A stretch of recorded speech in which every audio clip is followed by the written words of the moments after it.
Hello, Libra, Sun, Moon, Rising, Venus signs, and cross watchers. This is your tarot and oracle reading for the month of March 2025. So let's dive into it. There's a lot going on astrologically this month. So on the 1st, we have Venus going retrograde in the sign of Aries. We're currently in Pisces season. And then Mercury moves to Aries as well on the 3rd.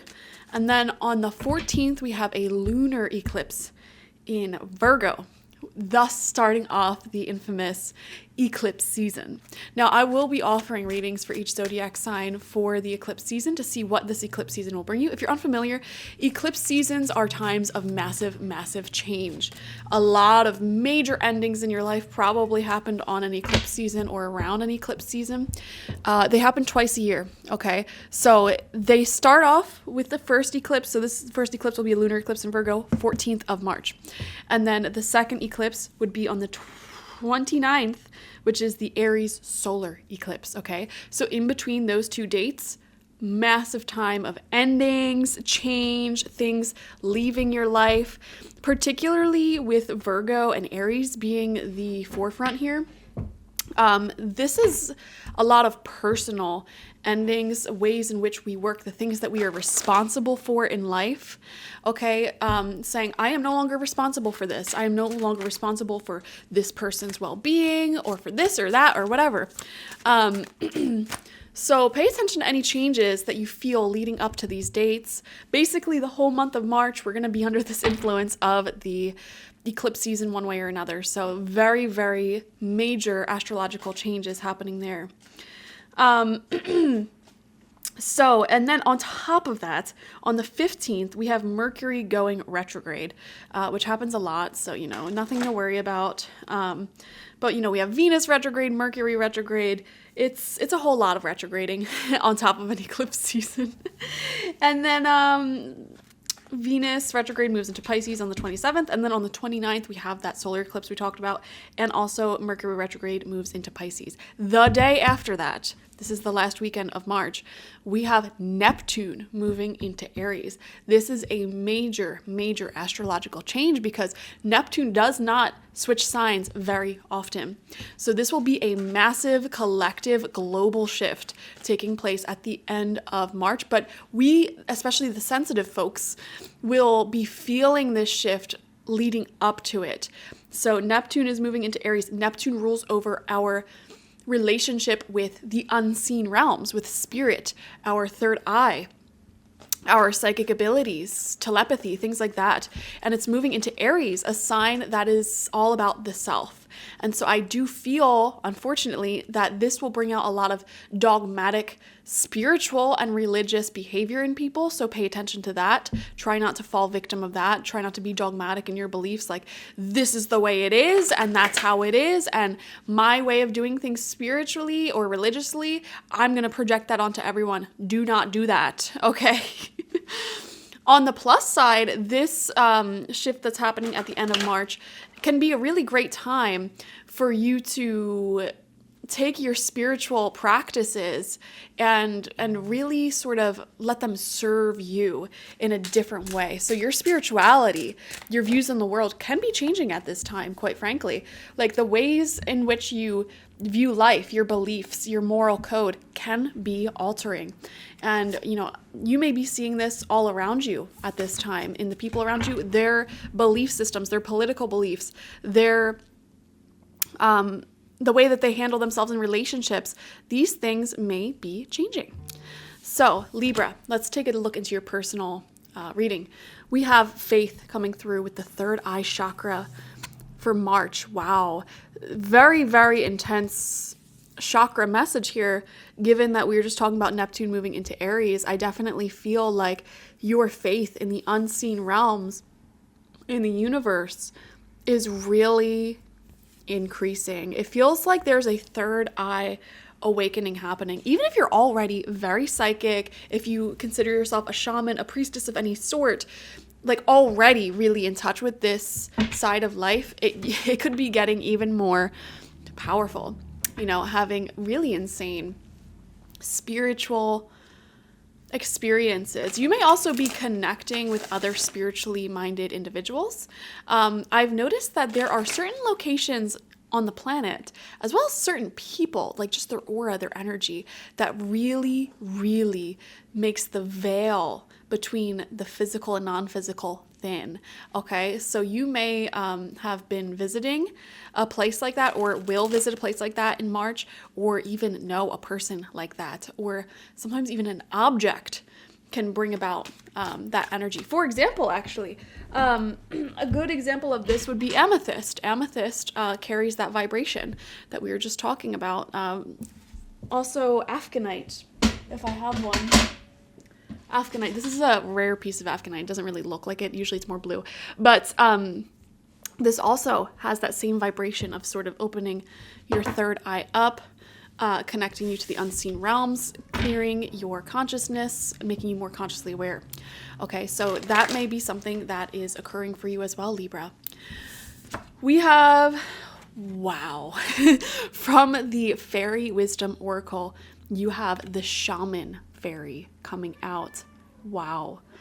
Shamanism is essentially just existing on that bridge between life and death, physical and non-physical. Shamans of the world are people who weave in and out of those realms, you know. Tarot readers sometimes, not all tarot readers, priestesses, mediums especially, they're all forms, all expressions of shamanism.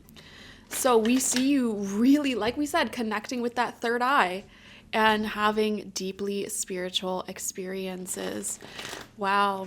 You may be connecting more with plant medicines. I'm seeing here eating more vegetables and fruits, more plants, connecting with plants. Some of you guys may be planting things outside, just connecting with nature in general. Talking to your angels, your ancestors, past loved ones, spirit, putting things on the altar.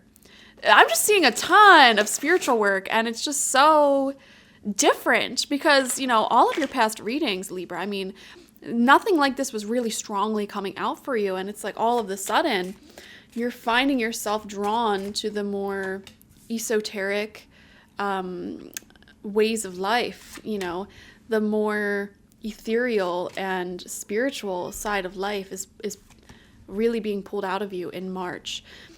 If you do any form of spiritual work, like if you're like me, having a YouTube channel, doing something like this, or you're a healer of any sort, you're going to be very, very powerful this month and may attract a lot of business. Your spiritual side is shifting and becoming more awakened. Okay. So from the tarot, we have the Five of Pentacles coming out for you. Okay, so in the physical realm, there could be situations at play here that may have you feeling a lack, okay? Whether that's an illness, an injury that you're healing from poverty, trying to claw yourself back into health, wealth, prosperity. So that could be playing into things. Even like just exhaustion, not getting enough sleep can bring the Five of Pentacles out. We have the Page of Wands in reverse right next to that. Okay. Page of Wands reverse is all talk and excitement and energy, but they don't really have an outlet for that. So is there anyone in your life who is very enthusiastic, fired up, has lots of great ideas, but they cannot sit still for the life of them and just focus on one of those ideas and bring it into fruition? Or they just keep saying like, yeah, I'll do this, I'll do that, I'll do this, and you know they're not going to do it. I am seeing that influence in your life as well, so pay attention to anyone like that. Don't wait around for them. And also pay attention to this quality within yourself, you know. Try to ground your energies a little bit physically, because there's all of this spiritual upper chakra energy I'm seeing for you, Libra, just very much in the mental realms. It doesn't even feel like you're on this planet. You know, you could be doing some extreme meditations, or some of you may even be working with plant medicines, which dabble carefully, I would say. Keep yourself grounded. That's my biggest piece of advice to anybody going through a big spiritual awakening, anybody who's dabbling into deep, deep, deep meditations or working with plant medicines that bring out those upper chakra energies. Ground yourself. And what that means is eat nutritious meals. exercise your body, go out into the sunlight, play around in the dirt, whatever you got to do, connect with your body, the lower chakras, enjoy your relationships, your sex life, enjoy the physical body, because when things are so skewed, and we see this in deeply religious people as well, right? There's a lot of restrictions around like, okay, no sex before marriage, none of this, none of that, cover your body. That's a great example of having very activated upper chakras, intense spirituality, but the lower chakras are sort of being viewed as this lower thing. It's actually quite a shame that a lot of religions demonize the lower world in shamanism, but that's a whole nother video I can go off on, and a very specific topic that some people might not be able to follow right now. But it's very important not to demonize the earthly experience, especially if you're having this shamanic initiation, this spiritual awakening. If you grew up being taught anything about like hating your body, hating your natural instincts, shaming yourself for desiring, for example, sex or food or earthly pleasures, I just want to say that's a horrific teaching, and I'm sorry to judge, but that's a horrific teaching that really leads to a lack of balance and pleasure. And I've seen some very powerful psychics, very powerful mediums, people with so much potential to be these amazing entities of just love, like earth angels, shamans on this planet, who had trouble grounding their energy because they were taught those things. And it really honestly leads to spiritual psychosis more often than not. And these experiences, viewing yourself as like, oh my gosh, I am the new Messiah, I am this archangel incarnated, I am, whatever, but you're not doing anything with it. You have all this spiritual connectedness and wisdom and ideas and help for the planet. What are you doing with it? What's going on with it?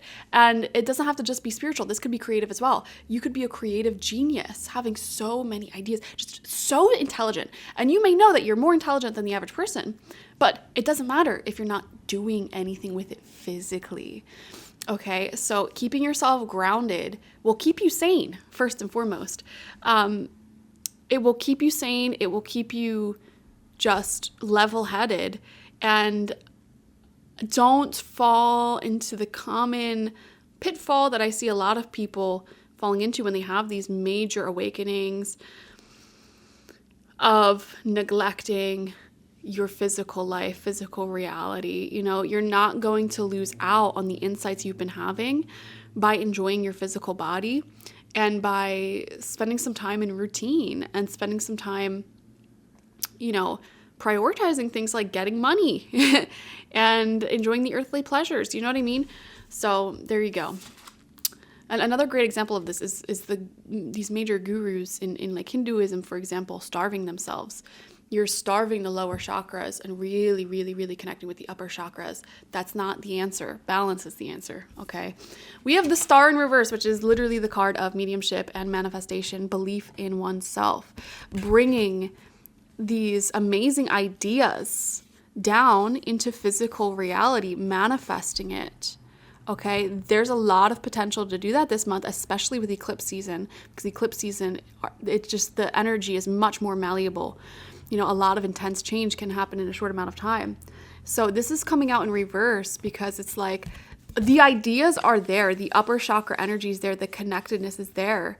You have the spiritual power to envision these amazing new realities, but do you have the discipline to birth it into reality and take physical action? Okay, that's the question here. And also confidence may need to be built as well. We have the Knight of Coins upright. I actually really like that this is, what's following that message, because Knight of Coins is someone who births these ideas into reality. They take action over and over and over again. They make a long-term game plan to get these things done. And I also love that this is coming out underneath the Five of Pentacles. That shows that money is improving, health is improving. So that is amazing. And it all improves because you're focusing on those lower chakras.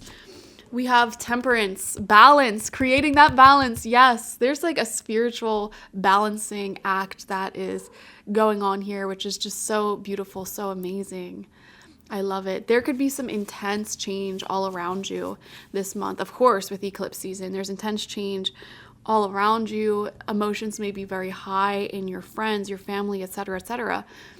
And you're just acting as this almost like a monk, you know, very centered, very spiritual, and very at peace. So that's looking amazing. And then final card out, we have the Three of Pentacles in reverse. You have to work with others in order to make your biggest dreams become a reality. You know, you cannot manifest everything as an island. I think one thing that we all crave is community. And in finding that community, oftentimes a lot of our unhappiness dissipates, because even though life will continue to be challenging regularly, having that community to work through those challenges with and to celebrate your wins with make life fun and beautiful. So with this card coming out in reverse, underneath the star in reverse, it's asking you to find your community, work well with others, allow yourself to be seen, especially with the star in reverse, Three of Pentacles in reverse. One of the blockages that you're being asked to overcome is the fear of being seen. Okay, especially if any of you are in a field or have goals involving being seen, or you want to do something that involves being seen. For example, like if you feel like your true self, the real you, is somebody who, like, for example, dresses gothed out to the max with your super high stompy boots and your beautiful makeup and all that, that's your true self. You feel confident in that energy. You're going to get stared at. You're going to be seen. But if you have that fear of being seen, you're never going to go out looking like that. And that may cause some, you know, like a lack of confidence, because you're not being you. You're just wearing a mask that everyone else is wearing at that point. So you're really being asked to have faith in yourself and your own dreams, visions, and just who you are as a soul, and to allow yourself to show up in the world and share your wisdom, your advice, your talents, gifts, skills, because you have so much to offer the world. And like we said, what's the point of having all this wisdom, all these creative ideas, all of this insight, if you're just keeping it locked away within you? So this is a month, if I were a Libra, I would really be taking action, physical action, turning ideas into reality. Okay, instead of saying, oh, I'm gonna create that YouTube channel, actually create it, actually start posting videos. Okay, instead of saying, oh, I want to write that book, actually write the book. Instead of saying, oh, I want to start dressing in this way, actually start dressing in this way. Do the things you keep telling yourself that you want to do. Have faith in yourself, have faith in your dreams, and it will manifest. And until then, you're going to be stuck in the Five of Pentacles, which is a feeling of lack, a feeling of being left out in the cold. Why is the universe ignoring me? The universe is ignoring you because you're ignoring you. You're ignoring your ideas. You're ignoring the things that you want to change and do and be. So when you leave yourself locked out in the cold like that, the universe has no other option except to reflect that reality back to you, putting you last because you're putting yourself last. So I hope this reading made sense. This is Luna. She's saying hello. Thank you guys for joining me. Definitely enjoy this month. There's so many big epiphanies that will be coming to you. I really do feel it. Great life-changing ideas will come to you. You're just being asked to have the courage to take action on these ideas. And this month has the chance to be really life-changing if you do so. So thank you for joining me. Definitely watch for your sun, moon, rising, and Venus signs to get the fullest overview of this week ahead. The lighting's getting a little weird here. If you want a personal reading with me one-on-one, the link to that is always in the description box, spiritpsychic.org. I also offer my intention oils there, shamanic life coaching sessions there, as well as my online tarot reading course. So check it out. Bye-bye.